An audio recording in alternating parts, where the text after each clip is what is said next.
Miltonian Dr. Ashok Khanvte!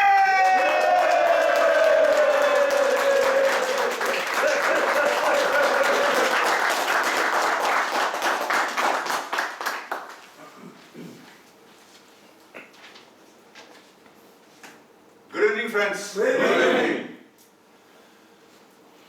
On behalf of the glorious Mumbai chapter, I welcome all of you to this grand evening of celebration, the MILT Alumni Meet. And the topic I have selected for this evening is 7 Spiritual Laws of Success by Dr. Deepak Chopra. Can I see a show of hands? How many of you have read this book? 7 Spiritual Laws of Success. 1, 2, 3, 4. Right? So I'm sure those of you who have read the book will also be in sync with what I'm saying.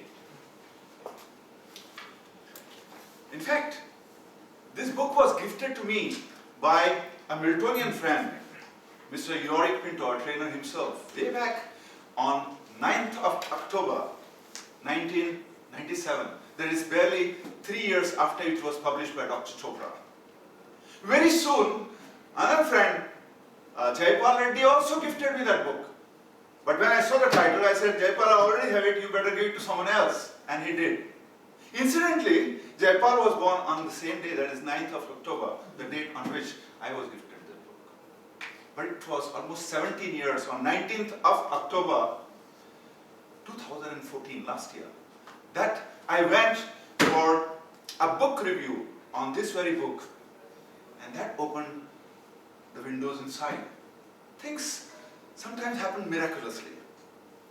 Because I had tried a number of times to read this book, but somehow I was not getting that kind of interest, that kind of zest, that kind of drive to go inside the topic. But then all of a sudden, so many windows opened, and I found this book to be one of the most interesting books that I have read. And that's why I thought I'll share my learning from Dr. Chopra with you all. At the end of the talk, when we go for dinner, and I'm going to be there for dinner today, so because my grandson is in Dubai, he's not here today.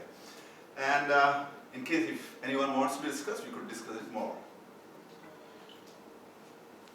Dr. Chopra says that spirit lies at the very source of all our achievements. And our achievements, what are our achievements? Achievement is pride in doing something worthwhile. And when our achievement, just a second, huh? I wanted to do something and I forgot, forgive me.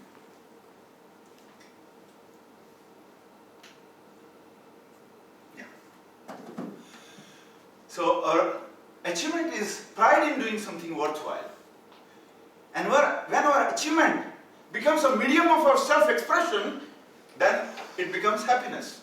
And that very thing proves what Dr. Chopra is saying, that spirit lies at the very source of our achievement. How does he describe success? He says success is continuous expansion of our happiness. It is also the progressive realization of our worthy life goals. And spiritually, he says success can be defined as co-creation with the universe. It's our ability to co-create with the universe so that our desires are materialized easily, effectively, and very efficiently. Now with this background, let us go to the 7 spiritual laws. Are you with me? Yes. Great. First, I'll enumerate the 7 spiritual laws. And they are, number 1, anyone? Law of potentiality. Law of pure potentiality. Very right, Janak. Number 2? Law of desire. Number 2, I'll say. Number 2 is law of giving and receiving. Number 3 is law of karma, or the law of cause and effect. Number 4 is law of least effort. Number 5 is law of intention and desire. Number 6 is law of detachment. And finally, number Law of 7 dharma. is law of dharma or law of purpose. Beautiful, Jana. First things first, let us go to the first law. And the first law was Law of potential. law of pure potentiality. Dr. Chopra also says that spirit is pure potentiality. So that means pure potentiality, or in other words, pure consciousness lies at the very source of all our achievements. Also success, also happiness.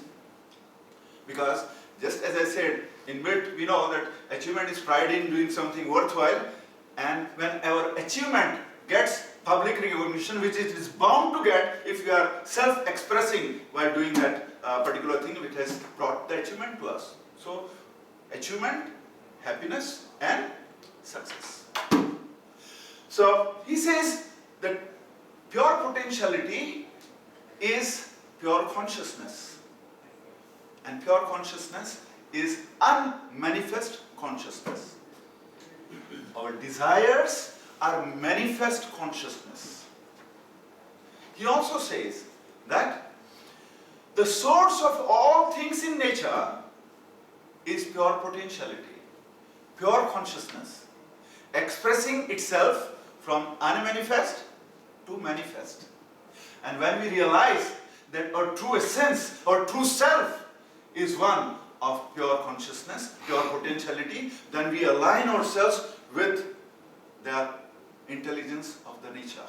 Then we align ourselves with that great power which is the cause of, which is the source of all the manifestation that you see in the world. So far so good?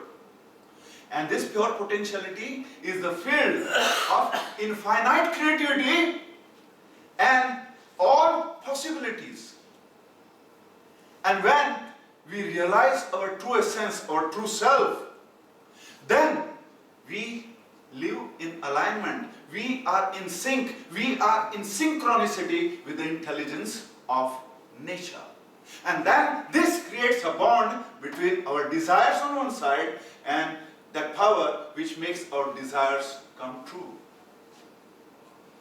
This, in a nutshell, is all about the law of pure potentiality. Now, how do we practice this pure potentiality? To practice this pure potentiality, we are in mid for, most of us are in mid for so many years and we know about it. First, he says practice silence. When we meditate, that's exactly what we do. So practice silence. And when we practice silence, as in meditation, then we have a chance of going into that gap. Gap between what? Gap between the two thoughts. Because that's where the pure potentiality lies.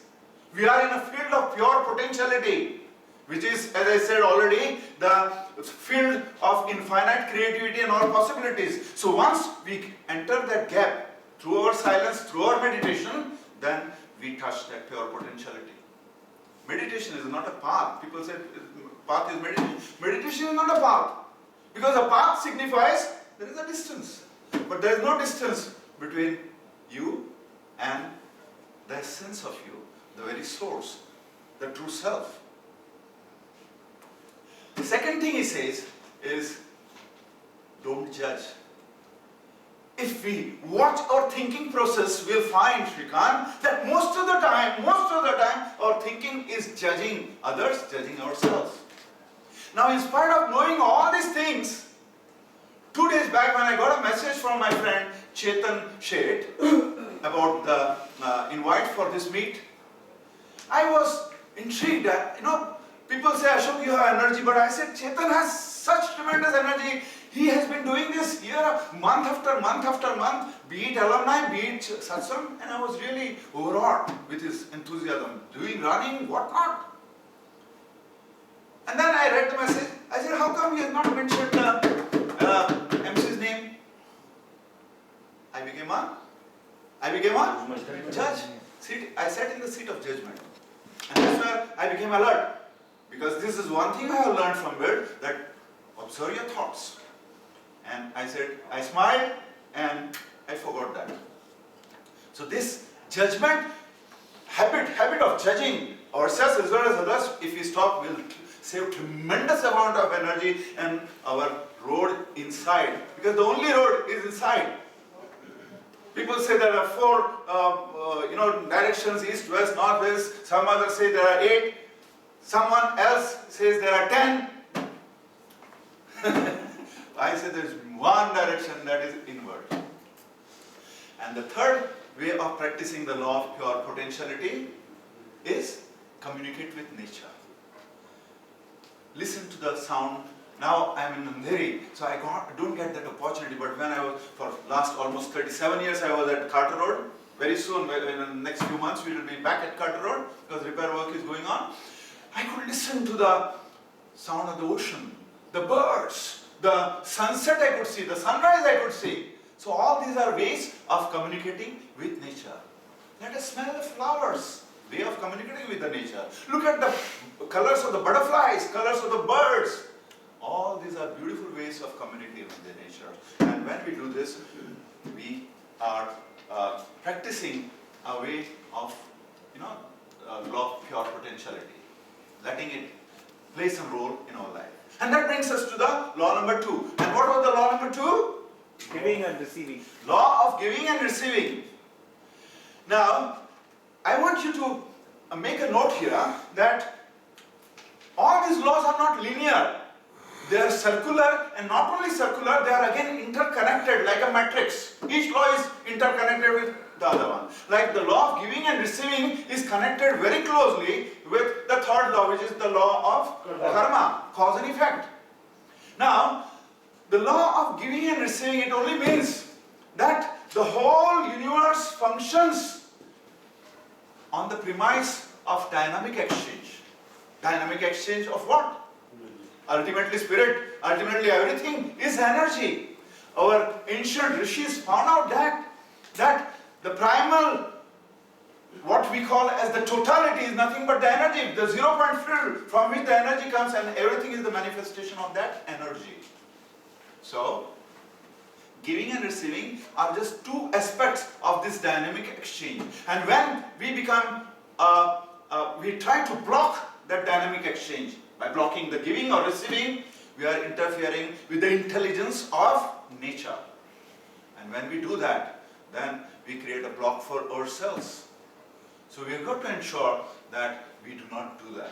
How do we practice this giving and receiving? We simply have to accept this, that giving and receiving are working as per the law of the universe, the law of the nature, as per the intelligence, nature's intelligence. So if I want something, if I want happiness, I have to learn to give happiness. If I want love, I have to learn to give love. And when I'm willing to give, and when I'm willing to share something what I seek, then the universe conspires to see to it that abundance flows in your system and you get more quickly and efficiently and easily the desire that you're seeking. So far so good? Yes. Now, in giving and receiving, as I already told you, it also connects with the law of karma, cause and effect, which is the third law. Cause and effect means, as you sow, so you reap. As you sow, so you reap. Here also we got to remember the same thing, that if I want something, that I have got to share that very thing. If I sow the seeds of happiness, then I am going to get the plants of happiness in return. If I want to become materially abundant, then I have got to ensure that I help others to become materially abundant.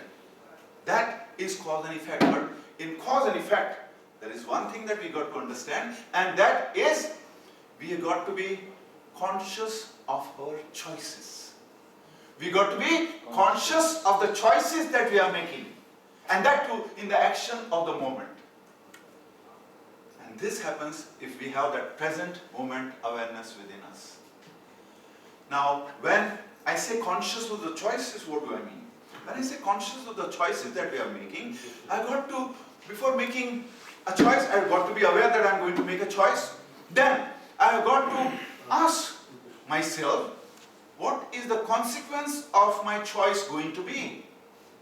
How is it going to affect others as well as me? Is it going to make them happy or is it going to make them unhappy?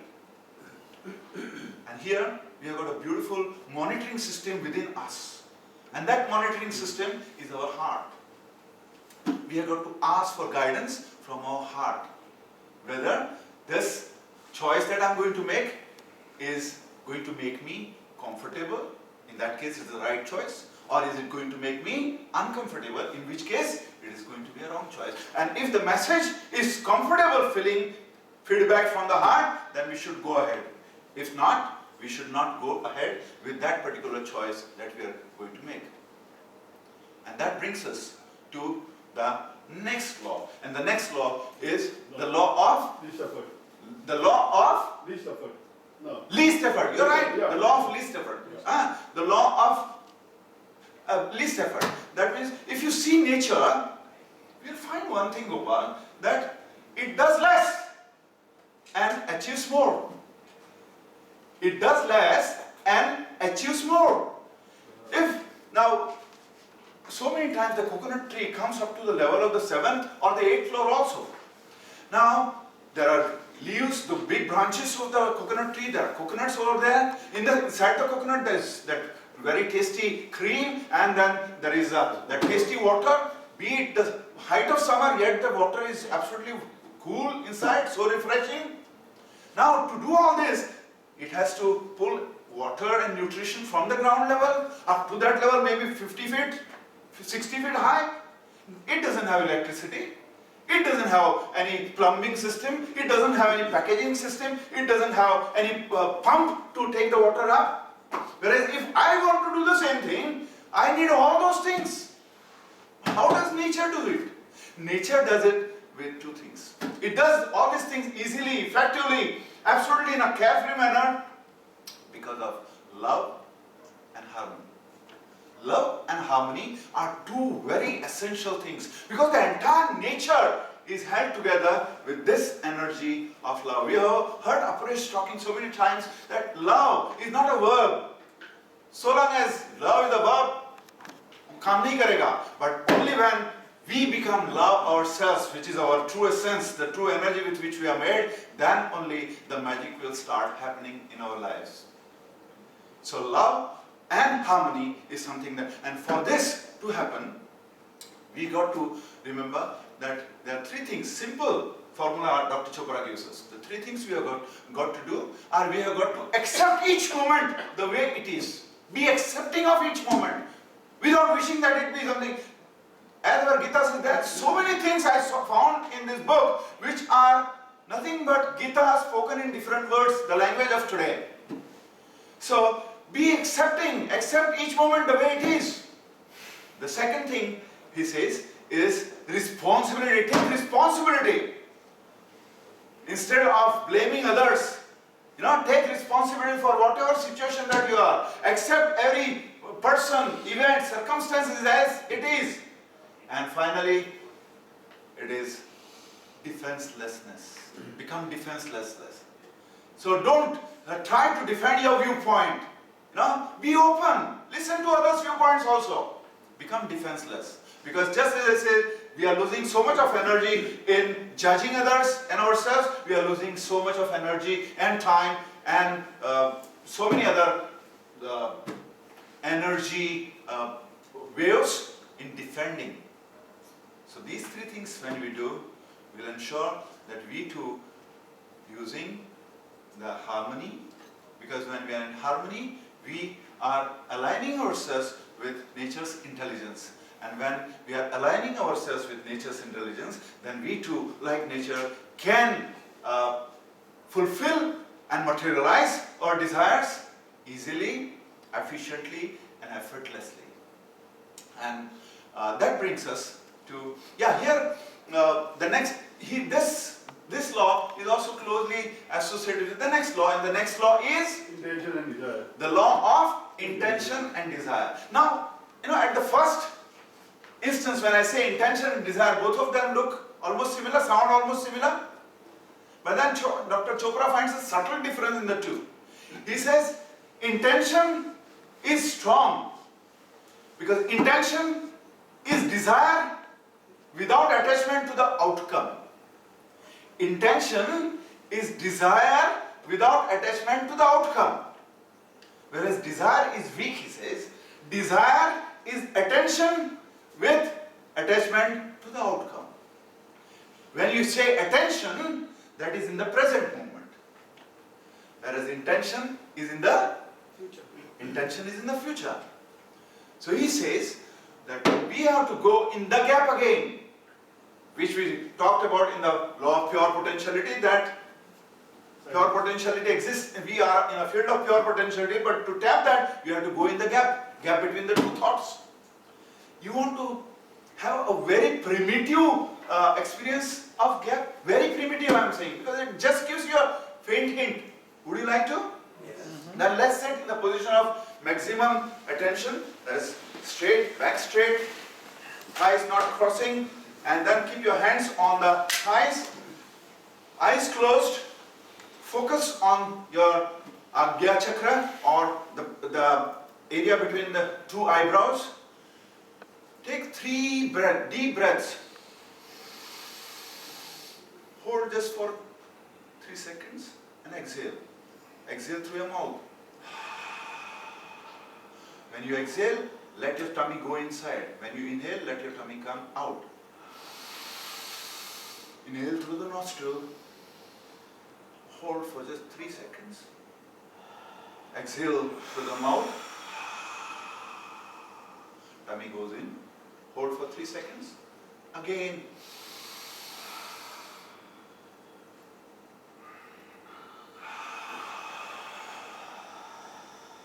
Now with the eyes closed, focusing on the third eye area of Agya chakra, think, where is my next thought going to come from?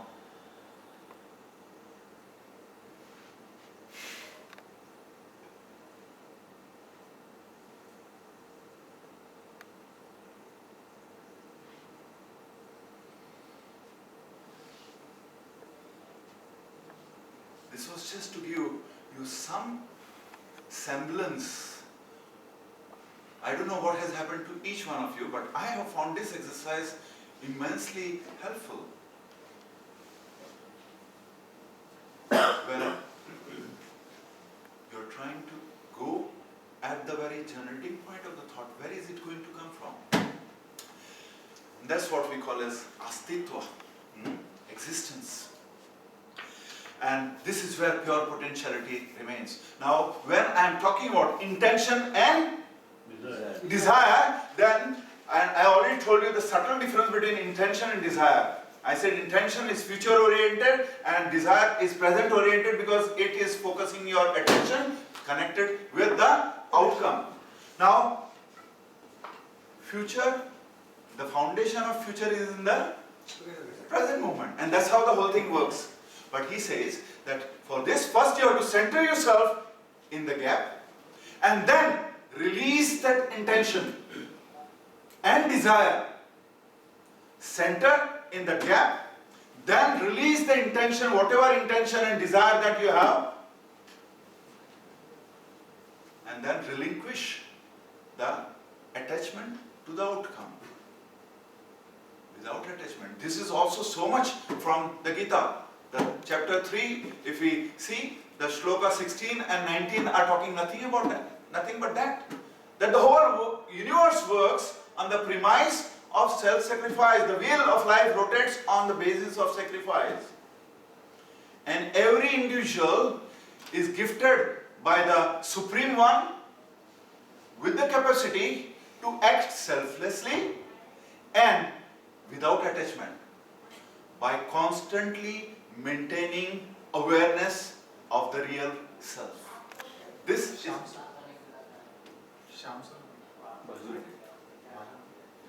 by constantly maintaining awareness of the real self. This is the way to take our mind off the attachment. Now, for those of you who have any doubt as regards attachment, etc., in our illusion to illumination also, Aparesh talks so very weirdly and clearly about the journey, first awakening, which is there for every one of us, and then comes the stage of purgation. And purgation is all about this, that you remove the attachments, the attachments and possessions, the anchors that we have got, remove them. Coming back to Gita, where I was, I said, Gita has clearly said that the way to remove the attachment is by maintaining constant awareness of the Supreme Self. Attachment, there are 5 things basically which we have got to remember. One is the false imagination, the wrong expectations, the desire to reap the fruits, the anxiety for future results, and lastly, fear of calamities. Once we remove them, we will be in a better place to detach ourselves. So, this is the which law? Fifth law. There is the law of intention and desire. But here, one more most important thing is that we are releasing those intention and desire where? In the gap. In the gap. And that's why we have to cultivate the present moment awareness. Present moment awareness is very important to derive benefit from the law of intention and desire. And that brings us to the 6th law. And the 6th law is the law of detachment. 6th law is nothing but the continuation of the 5th law, because 5th law is all about Attachment. intention without attachment to. So 6th law is all about that. But in nutshell, I tell you that we can do this. We can act on the lines of detachment once we develop that continuous experience of the real self. And we understand the power of the real self. We understand the power of the real self. Because once we understand that, only then we can let go of that attachment. The best way, Dr. Chopra says, the best way to acquire anything is to detach yourself from that particular thing that you desire. And once you cultivate this habit, then it's a long matter of time before the thing comes to you. And that brings us to the final law, and the final law is the law of dharma. Law of dharma or law of purpose. Dr. Chopra is a great fan of Sufi music and Sufism, and he quotes Jalaluddin Rumi many times. And there is one poem by Jalaluddin Rumi, I have his translation, where he says that there is one thing we must always remember, and that is, human beings come to earth with a particular purpose. Each human being comes to this earth to do a particular kind of work, rather. And this work is their purpose. Human beings come to the earth to do a particular kind of work, and that work is their purpose. And to each individual, his purpose is specific. If we remember this and forget everything else, then there is nothing to worry about. But if we remember everything else and forget our purpose, then we will have achieved nothing at all in our life. Dr. Chopra says that for the law of dharma or law of purpose to function in our life, firstly, we have got to understand our real self. And if we follow the steps that he has shown us all along, right from first law, then we are on the right path. So first, we must, this is what I prefer to call as, we have to uncover. We have to uncover our true self. Because somewhere I read that God is very tricky. He exposed us and hid himself inside us. So we have to play that game, and like that king in the Mela, we have to go inside and we have to find him, expose him, and we have to hide our me self, the ego self. The second is discover. And discover what? We have to discover that true power. We have to discover that true power that is within us. That will happen only once we have found our true powerful inner self. We have to discover our true self, and in order to do that, we have got to first find out what is my purpose. Now purpose, it is easier said than done, but it's easier to find our talent, unique, special talent that each person has. Each person, in order to serve that purpose, he has unique, special talent or talents, which will be easier to find because only you can find out what is your unique, special talent. So you discover that unique, special talent. And then you ask yourself that what is the particular work I can do using this unique, special talent of mine? And when you do that, you are serving the purpose for which you have come. We are all serving that purpose for which we have come once we find our unique, special talent and we start doing work in that direction. And then the third phase, as I said, first one is uncover your true self. Second is discover your unique, special talent and the purpose and the work. And third one is recover. Recover what? Recover that wonderful ecstasy, that exaltation that Aparesh says when he describes his calling. Because when we are doing work in the field that we have zeroed on, then we are in that flow stage. We are in that zone. We are experiencing a sort of orgasm doing that particular work. And this is what I call as recover. But doing this work, we have got to ensure that we are not in the perimeter of our selfishness. We have got to ask ourselves, how can doing this work, serving this purpose, doing justice to my unique, special talents, how can I serve others? How can I help others? And only when we are doing that, we are in tune with the intelligence of the nature. Friends, these 7 principles are spiritual principles because they help us to align with our true nature. They help us to align with the intelligence of the nature, and when we are in tune, in sync with the intelligence of the nature, then we are in harmony with everything else that is surrounding us. But the basic ingredient needed is the energy of love. We have to do all these things with that love, without any expectation in return. And once we do that, life will be a beautiful journey. And that's why we say, be with God, and you'll not only be happy, but you'll be very safe, and a winner. And whatever, ask and you shall receive. Seek and you shall find. Knock and it shall be opened for you. But first, we have to seek that kingdom of God within. Thank you so much for your